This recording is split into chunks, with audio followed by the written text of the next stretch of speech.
Why would you think of cartoons or adventure movies? You don't? What? We need to talk about this. Okay, we'll talk about it. Hang on. When you hear the word sabotage, what comes up for you? Maybe you're like me and you think of cartoons and adventure movies and the villain always setting traps, cutting ropes, and switching signs, intentionally steering the hero off course. But sabotage isn't just something you see on TV, it shows up in real life. And the person doing the sabotaging isn't some villain, isn't some stranger, it's you. Welcome to the Be Your Own Life Coach podcast, where you master your mind and coach your own comeback. You are the hero, you are the guide, and you will learn to architect your life from the inside. I'm your host, Britannia Stowe, joined by my sister and co host, Annika Wilder. Enjoy the show. Annika, what are we talking about today? Well, I don't know what you're talking about. I'm just kidding. We're talking about self-sabotage, but I don't think of cartoons or adventure movies because I don't hear that word very often. The only time I hear that word is in self-sabotage. So when you said that, I was like, what do you think of? Do you think of villains? I don't. I think of self-sabotage. I am so shocked. I am the only one who thinks about cartoons and villains and you know, um, Tom and Jerry, right? Like constantly sabotaging each other. I have this whole imagination. When I think of sabotage, I'm like, ooh, saboteur. Like I just, yeah, that's, I have this whole fantasy like land in my head, I guess. That's so funny. Yeah, it's just not a word you hear very often, but I often the time I do hear it is when it's hyphenated with self.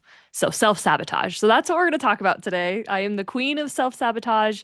I think there's a lot of people that struggle with self-sabotage, and so we're going to talk all about what it is, why we do it, where it comes from, and how to stop it. Yes. So I also struggle with self-sabotage. It's just, again, I don't think of self-sabotage as a word when I think of sabotage. But I know I'm doing it all the time. And that's why we're doing this podcast. I think some people think that, oh my gosh, they have it all figured out. You know, look at all these topics that they're covering. We're covering topics that are relevant to us, to the things that we are experiencing. So self-sabotage, you heard Annika say it, she's the queen of self-sabotage. And so maybe you too are dealing with some self-sabotage, but you don't know that that's what you're dealing with because it can show up in different people in different ways. Yeah, so self-sabotage often you hear it a lot like in relationships, like things will be going really well, you're making progress in your relationship, you're getting closer to the next steps and then all of a sudden you get scared, you pull back, you find reasons to like break up with that person or find reasons why it's not working. And it's not just relationships, it could be business, it could be lots of different ways that but basically you're progressing and then all of a sudden you find reasons of why it's not going to work out. Yeah, so instead of, leaning in and riding what this new wave is, this new identity, you start to disconnect and you look for reasons why it's not working. I always think of Seinfeld. I don't know if I used to be a big Friends fan. I'm still a Friends fan, but my husband is a big Seinfeld fan. And Jerry Seinfeld always finds an excuse to break up with someone. And one of the most wild excuses is she has man hands. And I actually remember dating someone who I thought had T-Rex arms. And I could not date him because he had T-Rex arms. And he was actually a really great guy. I broke up with a guy because he had really long eyelashes at one point. So, self-sabotage can show up, in your relationships for sure, but also when you're starting a business or when you're just trying to level up as a person. And instead of leaning in and riding this wave, you decide that there's a reason and you decide ahead of time and then you come up with the reason like having man hands or it doesn't feel right or and you don't fully understand why you're disconnecting but you are. And self-sabotage can be for the big things, but it's also can be the quiet thing. So instead of just like blowing up your life, making reckless decisions, or completely derailing your progress, self-sabotage, I would say probably most self-sabotage is happening in the background quietly, like putting something off that matters to you. Big procrastinator right here, second guessing yourself into inaction, starting something, then slowly fading out, saying I'll do it tomorrow over and over and over and over again. So these are kind of the very slow burn, I guess you could say, when it comes to self-sabotage. This is, I think, what we're going to get into more so than the big things, right? Right. Yeah, because you can identify the big things. And I've done those too. I remember when I was in college and I was taking calculus. Don't tell me why I thought I should take calculus in college. I didn't like it in high school, but I thought I was going to be a pharmacist. And so I'm taking all these hard classes and I fail calculus. And so I take it again and I go, okay, I'm going to learn from you know, my mishaps and my failures, and I'm going to be better. And I fail it again. And I immediately get the thought that I am going to leave. I'm not just going to like leave for the day. I am going to quit school. I'm going to quit college. I am going to quit living in Salt Lake City. I'm going to get in my car, pack up everything, and drive to the beach and just leave. These are the big things. You can see that. And luckily, I called my dad and he talked me off a ledge and I didn't do it. I was so close. And that's another sign of self-sabotage. But those big things, those are obvious. And you can see that, you can pinpoint that, you can feel that. But we're talking about the small things. So maybe you've been able to become more self-aware. You've noticed you used to do the big, blowing up your life, and now you're better. Yet you continue to procrastinate or avoid things that you actually want to do. And maybe you don't really know why. I mean, because that's the thing. This is why self-sabotage is so dangerous because it feels normal. It feels normal when you go to, write a book, you decide you're going to go do laundry instead. You're like, well, I'm doing laundry. Laundry needs to be done. Because you don't always recognize that it's happening when it's happening. And your brain does it to keep you safe. Safe from what? From failure, from judgment, maybe abandonment, rejection, uncertainty. And sometimes, yes, even sometimes success, because you do have to become a different person when you do start to level up. And so maybe you're avoiding something in your life or you're doing these little blow ups. And you're self-sabotaging, but you're not realizing it, but you're also not progressing. Maybe you're in this moment of, I feel like what I'm doing isn't working, or I'm feeling stuck. Maybe right now you're in the middle of a self-sabotage scenario. hmm And I think there's lots of different ways that it shows up. So some of these, like I mentioned before, like procrastination on things that matter or maybe things that don't matter. I mean, any procrastination can be self-sabotage. So not on the random tasks, but you do like there's meaningful ones. Like there's a business idea that you're procrastinating, the conversation you need to have with your spouse or loved one or friend or whatever, the email you need to send, the bank account you need to check. You'll clean your house, organize your phone, answer emails, but avoid the one thing that could actually move your life forward. We talked a little bit about this before, where your brain gets overwhelmed by all the tasks. You just don't do any of the tasks. And so, but the important ones, if you're avoiding the important ones and you're procrastinating those, then there might be some self-sabotaging going on. Yeah, and I will say that there is some strategic procrastination that I know that I do, like, doing laundry or I'm cooking. These are things that need to be done. Like, I will do everything that needs to get done besides working on my book. And that is self-sabotage. I can still recognize that, yes, I'm cooking and we need to eat and laundry does need to be done and the dogs do need to be walked and I have other work that needs to be done. But the fact that I will fill up all my time doing laundry and cooking and other work, and the last thing I do is work on my book, and then maybe I don't get to it, that is self-sabotage. So hmm if you're looking like, well, yeah, maybe I procrastinate, but look how accomplished, look how much I actually, get done, look how productive my procrastination is. I'm sorry, friends, but you might be in the middle of a self-sabotage scenario. Yeah, and I like to mention the relationship side of it because there's a lot of that. So, this is success in regards to your business or things that you want to accomplish, but also in relationships. Like, say you're single and there's a part of you subconsciously that doesn't actually want to be in a relationship. So, you are going to procrastinate updating your online profile or procrastinate going out with friends or make some other excuse not to do the things to move forward in finding your next life partner because there's a part of you that wants to make sure it doesn't happen. Yeah. Or I've seen it in the other way. I have a friend right now who needs to break up with someone, but there's someone they kind of work with. And they're like, well, we have a meeting on Thursday, so I'll do it after the meeting. I'm like, do it now. You know how you feel now. Do it now so then the meeting can be the meeting. So you can actually get work done and it not sabotage your business. And so it can show up the other way too, but I'm glad you brought up that relationship example. So procrastination is just one way that it can show up, but can also show up with overthinking. And this is instead of acting. So you're thinking about the thing you want to do, you're analyzing it, you're planning it, you make lists and organize your thoughts over and over and over again. Maybe you replay conversations in your head that you actually haven't had yet.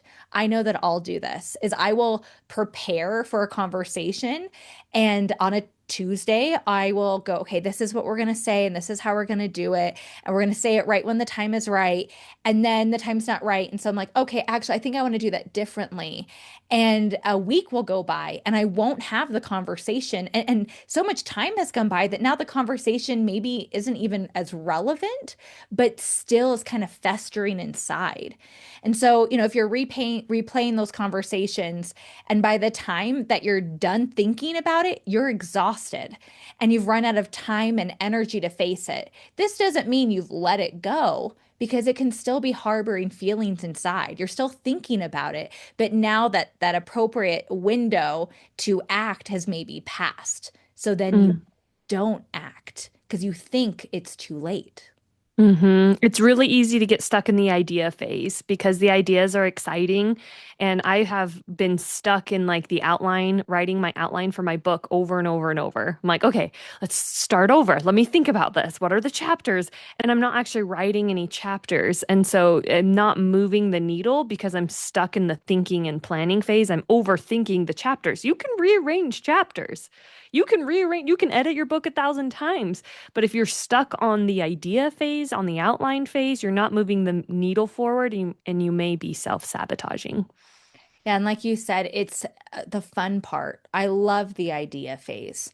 And so part of you might be self-sabotaging because you recognize how much joy you get from it. And so you might even be thinking, well, if I'm not getting joy, then maybe it's not the thing I should be doing. And that could Hmm. also be self-sabotage, right? When we're looking for, if we're only seeking pleasure, if we're only Hmm. seeking ease and go, well, it's not easy, it's not fun, guess I shouldn't be doing it, that can also show up as self-sabotage. Another way that self-sabotage shows up, this is one, probably my number one, is where you start really strong and then you lose motivation. Like it slowly starts fading. So you're motivated, you're consistent, you're showing up, and then you miss a day, or you're tired, or you want to hang out with friends, or something comes up to interrupt the motivation. And one day turns into a week. And instead of picking back up, you convince yourself that you've already failed. So you just stop altogether. And that is something I'm guilty of all the time because I'm really good at starting, really good at starting. But the keeping on going and being consistent, that's the hard part. And so, where are we self-sabotaging midway through our journey? Yeah, or even pushing away opportunity. So even before you get to that starting phase, are there opportunities that are just presenting themselves or relationships that are just starting and things are going well, maybe a little too well, right? Someone, you're dating someone and they actually see you, or maybe it's a friendship and you can be yourself and you're like, "Ooh, this feels weird." Like I can be Britannia alone and Britannia with this person. This can't be right. Things are working out for you, or an opportunity opens up that you've been waiting for and hoping for, and all of a sudden it's there. And you're like, ooh, this came too easy. This can't be right. Red flag. This isn't working. And instead of leaning in and going, maybe some things do work out for you. Maybe this is a true friend. Maybe this is the right opportunity. You get scared. And like a turtle crawling back into its shell, you hide from it and you question it. You pull back. Maybe you moonwalk out of there. You find reasons that that relationship is not safe, or you find reasons why that opportunity is not the right time. And so you back away before you even get to start. hmm And then another way is choosing comfort over growth. So you say you want to change, but your actions keep choosing what's easy, familiar, or safe. And it's confusing, but consciously you do want more, but your behavior doesn't match. This is how self-sabotage works. You tell yourself you want more to be better, to not drink, to invest in a new skill, to get in shape. And we do really want to, but yet we continue to make choices that go against what we say we want to do. It's easy to lean into the comforts instead of challenge ourselves and try to grow. It's easy to stay stuck instead of move forward or stay consistent. And so, we now know how this can show up. And these are just some of the common examples. You may realize that it shows up a little bit differently in your life, but you're still like, well, why is this happening? Okay, I understand what self-sabotage is, but if it's so normal, like what is going on? And so we have to break down the why. And I think that when you break down the why and you understand where this comes from and that it is normal, there is nothing wrong with you, that it's actually your brain keeping you safe, you can start to break down how to move through it. So, why do we do this? Because being in a familiar state feels safer than growth, right? Even if your current situation is not working, it's known. It's a known quality. So therefore it is safe. It is the misery that you know versus the misery you don't know. And your brain is wired. It literally comes back to, you know, uh, fight or flight. And, when we were in like hunting tribes, and you would stay with your group instead of venturing out and discovering the world because it is known, it is safe. And so your brain is literally just trying to keep you safe. And growth requires stepping into something new, becoming something new. And so it feels unsafe. It can be an identity shift. And your nervous system can panic because you all of a sudden aren't doing things the same way. And it's like, hey, this must be bad. There must be a threat here because you're doing something differently. So that the familiar thing feels like the safe choice versus growth. And the threat to your brain could be as simple as just change. I've said it before where someone will say, well, I'm just this way. I'm just a sick person. Things just don't work out for me. I'm just unlucky. I'm just in pain all the time. I'm just fat. I'm just whatever it is. People have these excuses, which I think are actually just lies. But the reason why they're telling themselves those lies and self-sabotaging is because it's familiar and change is scary. Yeah, change is scary, even if it's change that is good for you. So, Annika, do you think that most people are just afraid of the fear of failure here? No, we talked a little bit about fear of success too. It's scary. I mean, what do you do with millions and millions of dollars and all the responsibility that comes? I mean, I know success can be defined in lots of different ways, not just money, but failure feels obvious and even inevitable. What if it doesn't work? Failure seems more likely than success for most people, but even success is scary because what if your life actually changes? And we already talked about change is scary. What if expectations increase or responsibility increases, like I said? What if you have to become someone new to sustain that success? Success can be just as uncomfortable as failure. Yeah, you're absolutely right. And you do have to become a different person. So there is this identity shift required. We talked a little bit about identity and beliefs. And so whatever you believe is true. Okay. If I believe I am a kind person, I will be kind. I will show up.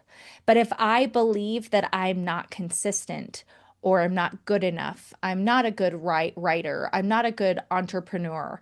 I'm not good in healthy relationships, then these too will be true because I'm telling myself that they are true. And I will look for reasons and excuses to validate what I am saying. You'll consciously act in a way to prove out what you said is true because your brain likes to be right more than it likes to grow. Henry Ford said, whether you believe you can or you can't, you're right. I love that quote. What about emotional protection? I mean, this is another way that it shows up. So, self-sabotage often shows up right before a breakthrough because getting close to something you want also means risking losing it. So Hmm. instead of risking disappointment, you pull back early. It's a way of controlling the outcome. It's like I'm a big control freak. I do this all the time. If I stop now, I won't get hurt later. I've talked about this, I think, on another podcast where I I fear getting close to like my grandparents because I knew they were going to die because they're old. Like in my mind as a little kid, I'm like, well, they're just going to die anyway. And so even as an adult, I find myself wanting to pull away from my parents as they get older, which is terrible. It's so sad, but it's a self-protection because of fear of the hurt when they do pass. Yeah, and that is real. I was that way in relationships. If I thought it was going really well and I was like, oh, they're gonna hurt me because I've been hurt before. I've been broken up with before, cheated on. Let's actually end this now so that I do have control on how it ends. And it's sad because I think we do this also with, businesses and with career opportunities. I'm not gonna take that promotion because, it probably won't turn out the way that I think it will, or, maybe I'll just get another job down the line. And so you won't show up fully because you want to protect yourself.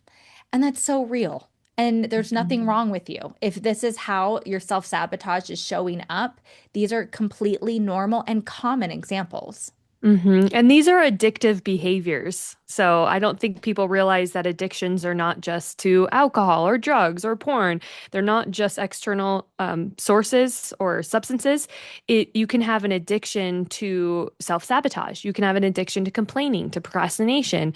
And so how do we get out of this addiction, Brittany? How do we break this pattern? Because it's so easy to fall back over and over into the same routine, the same behaviors because our body is familiar, like you said, or we're addicted to it. So, what do we even do to break the pattern of self-sabotage? Well, we love awareness. And I think a lot of people like to live in the awareness stage, listening to podcasts, reading books, and that is great. You got to educate and reflect, but what really is going to change things is action because awareness without action will keep you stuck. So we're going to coach you through some things that you can do to break the pattern. But again, just listening to this is not going to help you break the pattern. You're going to have to take some small action. So let's start by noticing what those are without judgment. Okay, we're being curious. We're curious George here. We're just discovery mode. Right. The next time you procrastinate, the next time you avoid going onto your computer and instead do laundry or pull back or start to overthink why this project might take longer than it should, pause and ask yourself, what am I trying to protect myself from? Mm-hmm. Instead of thinking, what's wrong with me? Why haven't I started this project? Or I'm such a loser. I'm such a failure. Or, gosh, this is always so hard for me. Instead, ask yourself, wait, what is going on? Britannia, what are we trying to protect ourselves from right now? And just this will start to shift. This isn't everything. This is just one step in breaking the pattern. You can start to shift those negative thoughts and start to shift your narrative just by being aware with curiosity. I'm so glad you said curiosity. I was going to say that because you are the queen of curiosity. Like Britannia always talks about this. Stay curious, question your thoughts, Question, why am I doing this? I mean, be impeccable with your word, like we talk about in the Four Agreements podcast. This is super, super important. This is something that I teach as well as a coach and in speeches where I talk about the very number one thing before you can change and interrupt a pattern is awareness. If you're not aware of what you're doing and stopping yourselves in the tracks of doing it, like you're never going to change. So the very first step has to be awareness. We cannot skip over this step. And then the next thing would be to interrupt the pattern. So, self sabotage, like many things in our life, runs on autopilot. It's something you do without even realizing it. It's a habit that you've probably formed over a long period of time and you haven't even realized you developed the habit. So, your job is to interrupt it, is to break it, to stop it. And this can look as simple as taking one small action instead of waiting for motivation. I had a project. I'm actually in the middle of a project for work right now, and I was thinking about how big it is. And I was waiting for I have to collaborate on this project, and I was waiting for my team members to kind of give me some direction. And I was like, just kind of like in this autopilot of, someone will help me figure it out, and it's really big. So we're going to wait. And all of a sudden, my deadline was getting closer and closer. I'm like, Britannia, you got to do something different. You can't just sit here and wait for someone else to guide you because you're scared to take action. So I took one small step and just started to build the outline for this presentation. That one small step allowed me to build, and I was able to actually build out the whole outline, the whole presentation, all the questions, the entire deck, and schedule. Now I have a presentation. Now I'm going to schedule these meetings for this big project.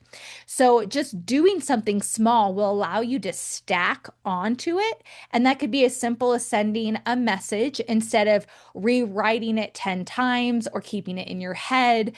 Just send that message, send that email, send that text, and slowly allowing yourself to show up imperfectly. Instead of having it all figured out, it's just one step at a time. And these small steps will help you break these big patterns. And if you learn how to do pattern interrupts, it actually could be quite fun and entertaining. Like there is a video that's kind of going around. It's I guess a trend where toddlers are throwing a tantrum and they're in their pattern, right? They're like they didn't get their blue cup. They got a green cup, but they wanted the blue cup, so they're throwing a tantrum because this is what they do. This is their MO. This is the pattern. But the pattern interrupt is the parents, instead of going, it's okay, oh my gosh, like it's okay, trying to comfort them because this feeds into the pattern of what they always do. There's this trend of parents just yelling to the side, like looking off to the distance and saying, Jessica, Jessica, come here. Jessica. And like, there is no Jessica in the family. There is no Jessica. But then the kid immediately stops throwing a tantrum and is looking, and they're like, who's Jessica? It interrupts the pattern of the tantrum. And it could be fun. You could do this with yourself. If you're having an argument with your spouse, throw a pillow at their head. It's a pattern interrupt. I'm so glad you brought up the Jessica trend because I thought you were going to bring up the throwing a slice of cheese trend. Have you seen this? Yeah, or it sticks to their forehead. Yes. And one of my girlfriends sent it to me and she was all like, can I do this to Harvey? I'm like, No. no, you cannot throw cheese at my child's head. But it works. If you see a baby that's crying, I don't suggest throwing cheese at their head. But it's a pattern interrupt. And I'll do it with Harvey when he is so fussy and he's teething and we've done all the things to comfort him. I will actually reach over and grab the bag of wipes because it's really like crunchy, and I'll just like crunch it really fast and he'll stop crying and he's fine. And I can usually like redirect him to like, be a little bit more calm. So I love that you brought up that it can be fun and it's as simple as breaking that pattern. Yeah, exactly. So the number three is stop waiting to feel ready. You will never feel ready. Confidence comes after the action, not before. So instead of asking, do I feel ready? Ask, am I willing? You will never, ever, ever feel 100% ready to become a parent, to be married, to start the business, to quit your job, to whatever it is. You will never be ready. But are you willing? I've actually asked some of my friends who have become incredibly successful in business, when did you feel like an entrepreneur? When did you feel like a successful business person? And 9 out of 10 times they say, I still don't.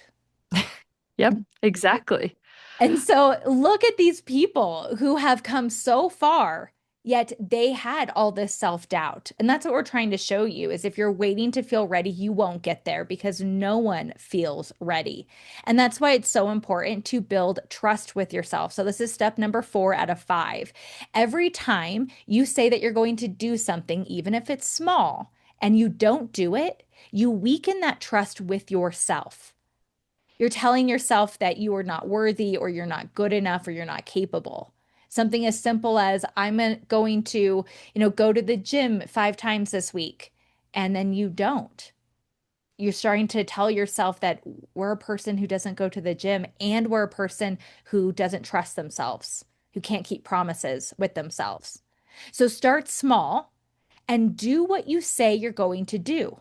So maybe you just need to commit to going to the gym twice a week, once a week. Maybe it's just walking twice a week, but start with a commitment and make it small so it's achievable.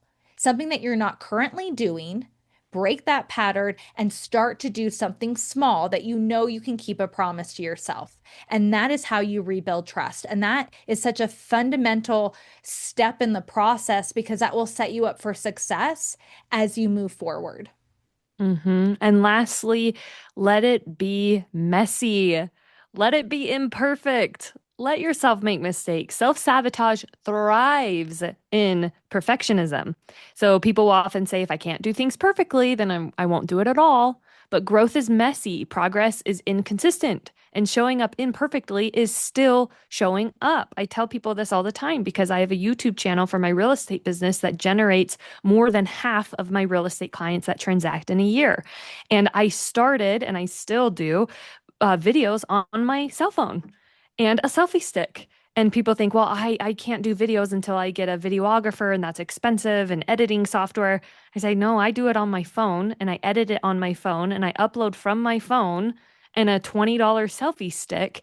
And yeah, my first video sucked, but now they're getting better. And now people look at my YouTube videos in my real estate world and they say, wow, are these professionally done? Who edits your videos? I was like, they're mine I on do. my iPhone. So just start. Like everyone sucks in the beginning. Everyone doesn't know how to do it when you first start. That's normal, but just start and let it be messy and be okay with it. Yeah, I'm glad you brought that up. That's such an important, step in the process is accepting that it's going to be messy as you move forward, but it will get better. But it'll only get better if you move forward, if you start to move while it's messy, while it's hard, while it's confusing. So in our Coach Yourself segment, we just talked about how to break the pattern. So now let's just ask some reflective questions. So now that you understand how self-sabotage shows up, what it may look like, why we do it, and how to break those patterns, I want you to ask yourself, where in my life am I getting in my own way? Right now, where in my life am I getting in my own way? What am I avoiding and why? And what is one small action I can take today to interrupt that pattern? It can be really small, guys. Because right now, I know your self-sabotage brain is thinking, "Oh, well, I'm driving right now, and so I gotta, look at my calendar and I can't commit to anything." Commit to something right now. Say it out loud. It can be so small. But if you don't break the pattern now, when? So maybe right now you're stuck in a groove, going around and around like a record player, playing the same thoughts and the same behaviors on repeat. But you can lift the needle. You can change the track. You don't have to keep playing the same song because the mindset that you learned these behaviors in can also unlearn them. And that villain that we talked about in the beginning, the one that's quietly setting traps, cutting ropes, pulling you off course, it's not your enemy. It's a part of you that's trying to protect you. But you don't need that protection anymore. So the next time you feel yourself pulling back, pausing, or getting in your own way, don't judge it. Be curious because awareness is the first step, but action is what changes everything. This has been another episode of the Be Your Own Life Coach podcast. If you found value in today's conversation, subscribe and share the love. And remember the teachings of Lao Tzu. When I let go of what I am, I become what I might be. Until next time, trust yourself, take the wisdom, take the breath, and take the next step.